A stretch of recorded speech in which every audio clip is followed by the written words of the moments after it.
fresques, c'est des peintures, tout simplement en fait. C'est de la peinture réalisée sur des murs. C'est ce qu'on appelle aujourd'hui le street art.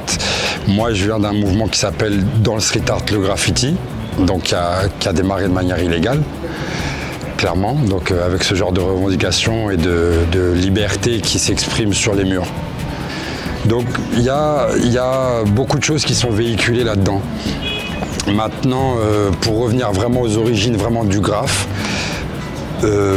justement, c'est né donc à New York, aux États-Unis, dans les début des années 70.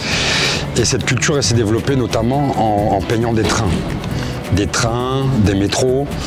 Et donc tout ça, ça appartient à l'État. Et l'État n'aime pas trop qu'on s'attaque à ces supports. L'avantage, c'est de mettre justement la culture au plus près des habitants. C'est ça le plus gros avantage pour moi, justement. C'est d'aller chercher les habitants, les gens, que ce soit ici au Niger, en France, aux États-Unis. Il y a aussi des populations qui ne vont pas aller au musée, par exemple. Alors que dans la rue, finalement, tout le monde y passe.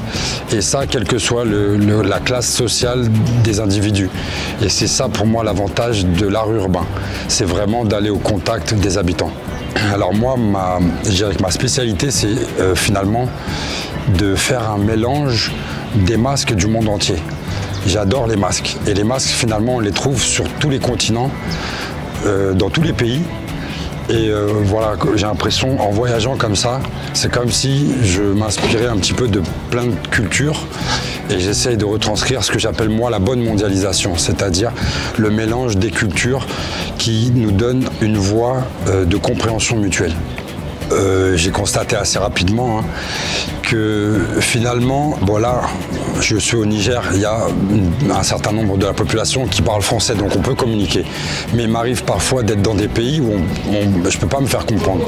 Par contre, ce que moi j'avais constaté, c'est que je sois dans un village au fin fond du Burkina, un village au fin fond du Pérou, un village au fin fond de la Chine, et à un moment donné, finalement, la couleur, ça parle à tout le monde.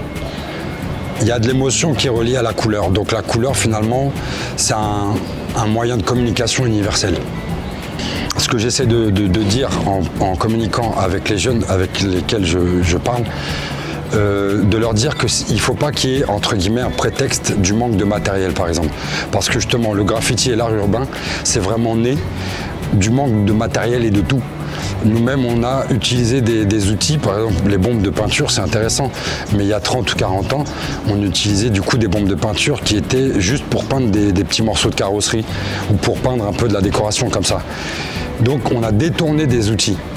Et je pense que la création doit surmonter le manque de matériel ou choses comme ça. Au début, pendant de nombreuses années, je dois vous avouer que je peignais sans masque. Maintenant, je vais avoir 45 ans.